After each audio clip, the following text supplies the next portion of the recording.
Oh my god, hey, how are you all? Are you well? We don't have time. We have to talk about the Cinderella Broadway cast. I have been so impatient to sit down and talk about this and bring you this video. I know that you knew it was coming.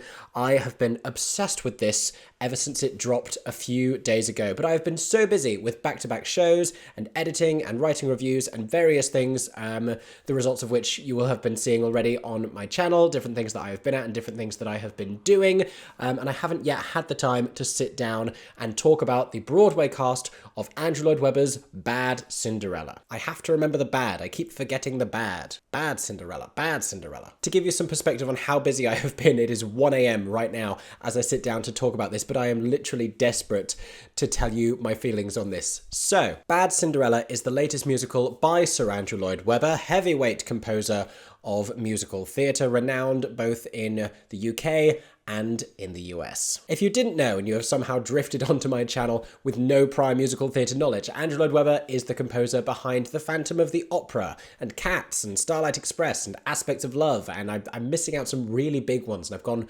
randomly to the niche straight away. By Jeeves! Very niche. What was the... Joseph, and Evita, and Jesus Christ Superstar. There we are, they're coming to me. And Love Never Dies. And his latest musical is a modern-ish retelling of the Cinderella story, which played in the UK as simply Andrew Lloyd Webber's Cinderella at the Gillian Lynne Theatre, and will now open on Broadway as the newly titled Bad Cinderella. So if you're meeting me for the first time and you're not familiar with my work here on YouTube, my name is Mickey Joe.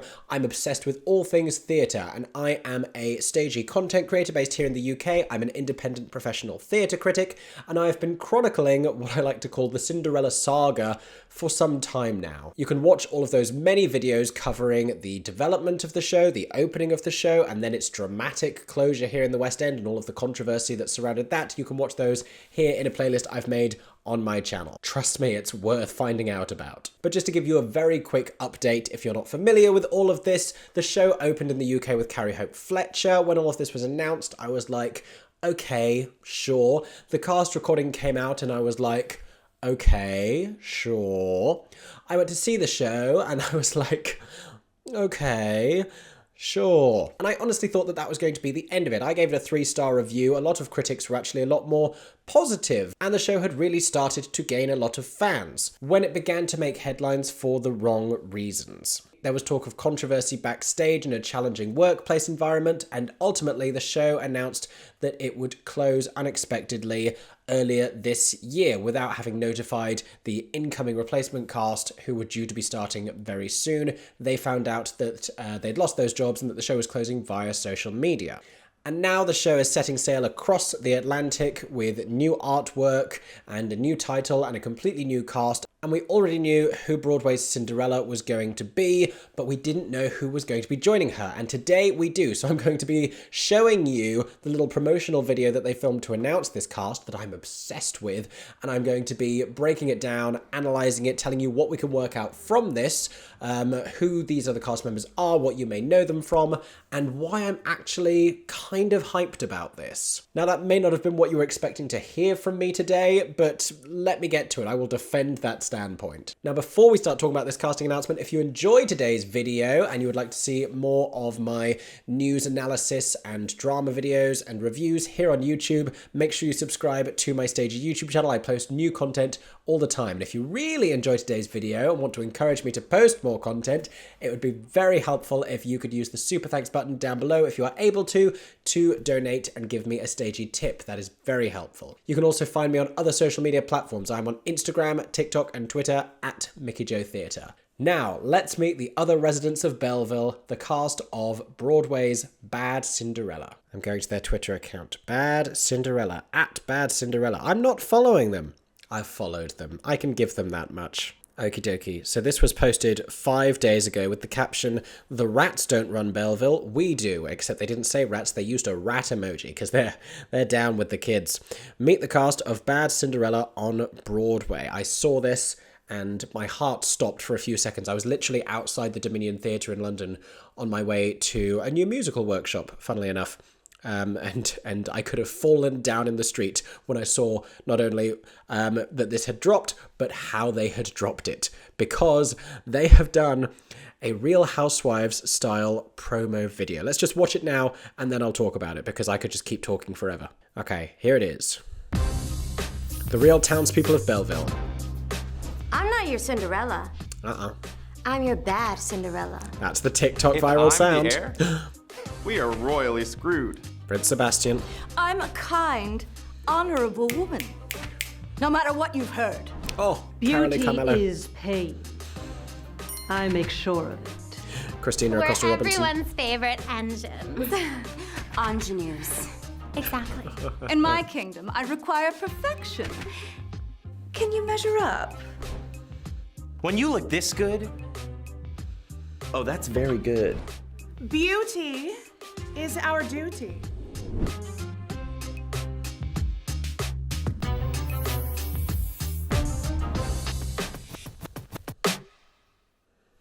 Can you cope? Literally, can you cope? Okay, so first things first, I have worn these headphones with this outfit to show you pink and red does not go together. That's the one issue I have with this marketing, because otherwise I think it's actually a very big improvement on the West End marketing, but these colours do not go together. This pink and this red, I hate it. I just cannot stand it. But I do otherwise think this is actually an enormous step in the right direction. So with that final title card there, it is billed as Andrew Lloyd Webber's Bad Cinderella, an unconventional fairy tale. And the bad has been graffiti spray painted in with the same font and colour that the un has been spray painted onto unconventional. And that's the angle that they're trying to push. And they did the same thing in the West End and it never really caught on. They had this initial neon blue and pink spray paint graffiti graphic that they were using for the West End Cinderella, and when that didn't seem to be working or helping people to understand what the show was, is it for kids, is it for adults, what are we looking at here, they then went for this pastel, floral, romantic, fairy tale kind of aesthetic. They leaned much more into the traditional Disney side of things, which again, not necessarily completely indicative of the tone of the show, but it's a show that I'd always commented had a very confused tone in and of itself, which makes it difficult to market. If the marketeers don't know how to tell people what the show is, it's not because they aren't very good at their job or they haven't got plenty of experience doing this for other shows. It's because the show is tonally confused and doesn't necessarily direct itself towards an obvious audience. But this Real Housewives promo, let me tell you, I think this is a stroke of genius. And one thing you should know about me is I make my theatre fandom incredibly obvious. What I do not tell you is how much I love the Real Housewives of everywhere. And I can back that up. I have not seen all of the Real Housewives series because I started really watching them. I mean, I've been watching for years casually, but I started really trying to work my way through all of them in lockdown when I had a lot more time on my hands. So I've seen all of the Real Housewives of New York. I've seen all of the Real Housewives of Potomac and Beverly Hills and Salt Lake City. And I've seen bits of New Jersey and Atlanta and Orange County. I'm a big fan. I'm a big Real Housewives fan. So this particular piece of marketing speaks to me in a profound way. And like these Real Housewife introduction videos are iconic in and of themselves. They have been parodied in various places. 30 Rock did a whole parody of them. And SNL has done this parody various different times. SNL, Saturday Night Live, that is, they've even done it with fairy tale characters before. So I think this is a stroke of genius. One thing I will say, it would have been cuter, like in the way that SNL did it, if they had on their costumes from the show, if they had on fairy tale costumes, but still doing the sassy poses, rather than being dressed like actual, like, wealthy socialites, like in Real Housewives, then it's not quite as impactful. I think if they'd done it as fairy tale characters doing those bits, then this would have been even bigger on socials. But somewhere on this PR or marketing team is a genius, probably a gay man, let's all be honest with ourselves, and I want to know who it is. I just want to talk, like, make yourself known to me. I just want to chat and congratulate you on this brilliant concept, because I also have a theory that whoever is responsible for this idea is the same person who was responsible for making sure that Real Housewives of New York legend and alumnus Luann de Lesseps, the Countess, lest we forget, ended up next to Andrew Lloyd Webber on his big platform outside of the Majestic Theatre when he was doing a DJ set for the Phantom Broadway reopening. Like, he was there DJing in the street and Luann was next to him partying with a glass of something celebrating her ever-wavering sobriety and managed to be on his arm in all of the press photographs for the event. Like, I know New York is not that big, but that seems like too much of a coincidence for me. There is far too much interconnectedness between the Real Housewives and Andrew Lloyd Webber at this point. And you know a lot of those women are looking for a wealthy husband, so he needs to be very careful how he's socializing. Sorry, I wanted a bounty. But like I said, I loved this cast reveal video. I thought it was a great idea. And every time the actual Real Housewife taglines drop, I am all over those. I am ranking them, and I am deciding who has the best tagline from the season. Let's do the same thing with this. So I'm going to watch it again, and I'm going to pause as we get to each person. I'm going to talk through who they are, what I think of the tagline, and we're going to go a little bit more in depth this time around. Let's watch again. I'm not your Cinderella. I'm your bad Cinderella. Okay, straight up, I just want to say I'm not sure about this outfit just because it's shorts. Is it shorts that she's wearing? Like a blazer with a train, and then short. There's a lot going on here. A lot's happening. This is Linedy. I do not know how to pronounce her surname. I'm sure I keep mispronouncing her surname. Linedy Genao? It looks like Genao to me. But she's going for the obvious tagline that they used when she was initially announced, that's now become this whole thing on TikTok.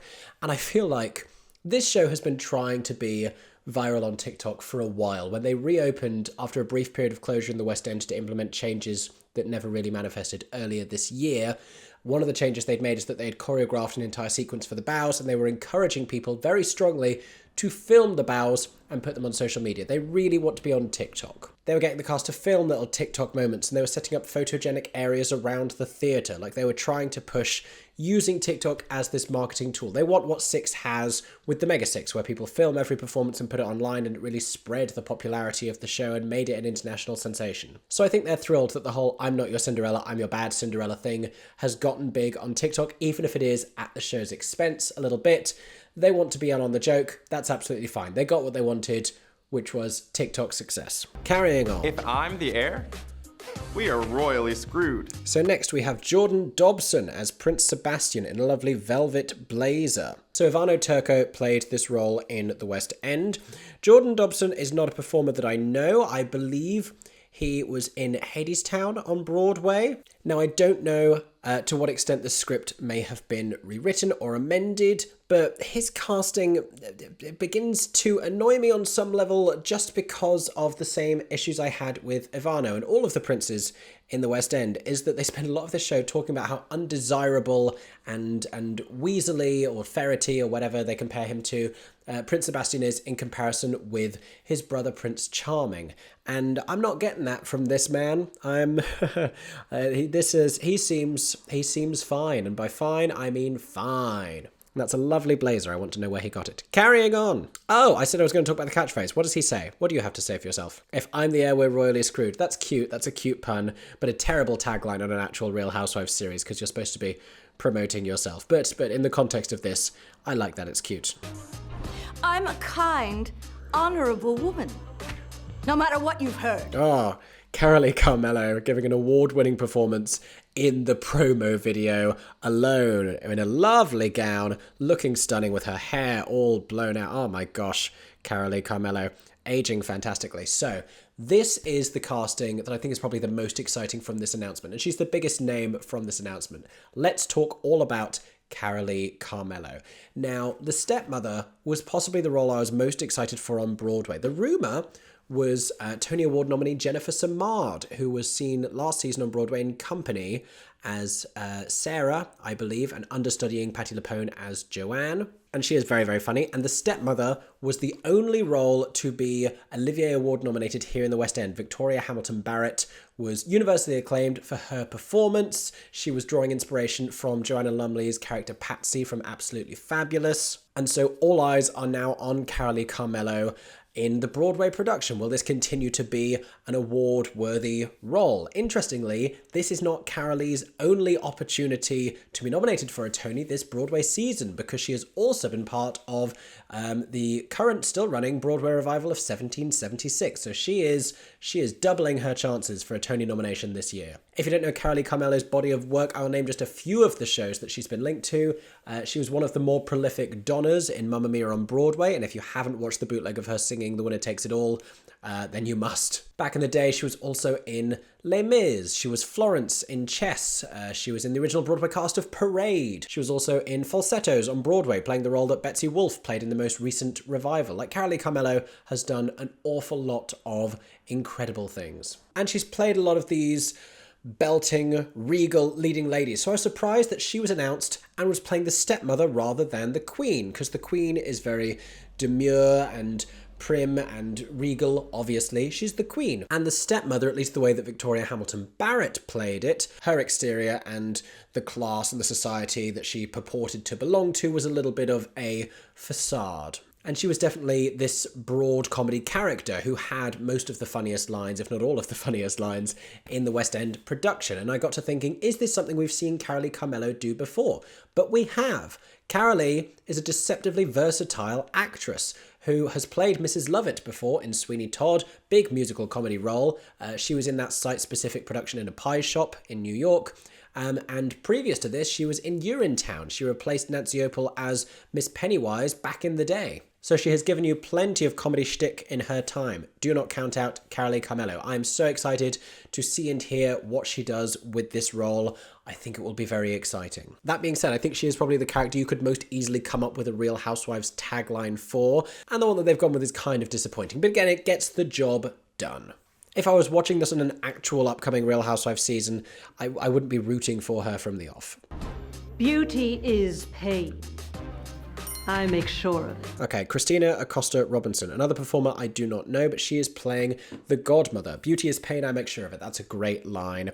The outfit here is fine. I mean, the godmother is the arbiter of fashion and style in the town of Belleville, so I feel like we could have gone with something a little bit more like severe and high fashion and like Grace Jonesy even. That was more the aesthetic that she had in the London production. But again, I do not know what directions they may be moving in with this newer version of the show.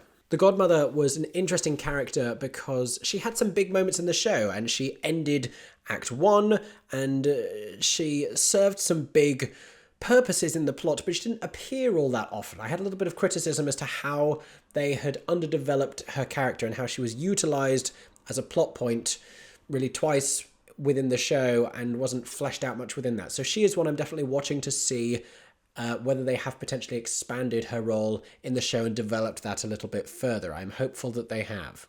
But great line in this little video here. Loved that. Who else do we have? We're everyone's favorite engines. Engineers. Exactly. Okay, so the stepsisters. We have Morgan Higgins and Sami Gayle. I am obsessed already with the accents that they are giving you. Based solely on their interactions here, I am assuming that Sami Gayle is playing Adele, which was Laura Baldwin's role in the West End, and that Morgan Higgins is going to be playing Marie, who was Georgina Castle, because Sami Gayle seems to be the slightly more like vapid and cutesy one, and Morgan Higgins is kind of frustratedly telling her off a little bit. It's a funny line, the one that they've given them to say here with the costuming and the vibes. They get these characters. I really enjoyed the stepsisters in the UK production. My only gripe with them was the way that they were played off against each other, because it's just this odd recurring theme throughout the show where no two female characters have anything but utter resentment for each other, which was odd for a supposedly like feminist retelling of the show. Again, I don't know either of these performers, but I'm excited to find out what they do with these parts, because these are some great parts. Carrying on, this is an outfit. In my kingdom, I require perfection. Can you measure up? Okay, so this is Grace McLean. She is an alumnus of Natasha Pierre and the Great Comet of 1812. She is going to be playing the Queen. This costuming, I love this dress. I'm obsessed with this dress, but with the plunging neckline and the dark black and red and the shoulder pads, she's giving you villainess costuming. I don't know if they were given these or if they were asked to bring stuff. But she's dressed like she ought to be playing a stepmother, and Carolee Carmello looked like she ought to be playing a queen. So aesthetically, these two need to swap. These two need to work out which roles they're playing. But I'm excited for her to be playing opposite Carolee Carmello and for them to have the dynamic that those two characters have in the show. And excited to hear what she does with this role. And then we have the hunks, who are here just to show you that there are hunks When you look in this the show. good, oh, that's very good. Okay, this is my least favourite line in the entire thing. You could come up with something better than when you look this good. Oh, that's very good. And then we have the villagers. Beauty is our duty. Beauty is our duty. Sure. I'm glad at least that we don't pronounce it duty like I know a lot of Americans do. Don't at me, you all sound ridiculous. Why we have the hunk separated out from the ensemble, I do not know. And also, are we not missing a character here? I don't know if this is because they want to keep this character a secret, but like the show has already run in the West End, the cast recording is out there, they're not going to be able to withhold it that much. Or is this because they've rewritten the show and they're not including this character in such a big way anymore? If you don't want any spoilers about the show, skip maybe 30 seconds forward when I will have finished talking about this. But in the version of the show that played in the West End, Prince Charming did eventually show up at the end to save the day-ish. And so I'm intrigued if he is being played by an actor from within the ensemble. Are they going to reveal him separately? Is he going to be a slightly bigger name? So in this second West End cast that never actually got to go into the show because it closed before they would begin, John Waite was going to be playing the Prince and making his theatrical debut. He was the winner of an early series of the Great British Bake Off, and he was then a contestant on Strictly Come Dancing here in the UK, but he was not a particularly prolific stage performer. So it did seem to give some indication that if they were beginning to stunt cast in the show and put in some more recognisable TV names for people to buy tickets and go and see, that Prince Charming was a role they were looking at where this might be a possibility, which makes sense because he doesn't do that much in the show. And he's meant to have this sort of renowned celebrity status, so it plays into his character very well. Here's a fun question that I'm desperate to talk about. Which Real Housewives cities in existing franchises do you think all of those characters would come from? Because I have thoughts about all of this. So Cinderella, as she's been introduced as a character here, is giving me strong Real Housewives of New York vibes. The stepmother is Real Housewives of Orange County down, like she is Vicky Gumbelson. She's giving you rich, she's giving you villain. She knows that about herself and she still doesn't care. The godmother, I was ready to say Real Housewives of Atlanta, but I'm actually now thinking Beverly Hills just because of her whole commitment to an aesthetic. The stepsisters, strong Real Housewives of New Jersey vibes from these two. Like they want to look expensive, but there's definitely a personality there that is telling a slightly different story. And they'd flip a table. You know they'd flip a table. The Queen I'm finding harder to place. Maybe a Real Housewives of Salt Lake City. Maybe, I mean, just with the quote that she's giving you, it's very Real Housewives of Potomac, very polished and pristine and perfect, but also she's white, so I'm not feeling Potomac for her. Let me know in the comment section down below. This is a fun game. Which Real Housewives franchise, if you've watched the Real Housewives like I have, in the US, do you see each of these characters belonging to? I haven't included the men because they're not as fun, and I think we all know that. But those have been pretty much all of my thoughts about the full Broadway cast announcement for Bad Cinderella on Broadway. I will continue to follow the development and the announcements about this show as they are revealed, and I will be bringing you all of the updates here on my Stager YouTube channel. So make sure you're subscribed if you want to keep hearing all of the gossip about this new Broadway production. And I know I said this in my last video, but I'm now really thinking I might actually have to travel to New York for the very first time to go and see this on Broadway. Like I mentioned before, they struggled to find the right way to market this show in the UK. I feel like this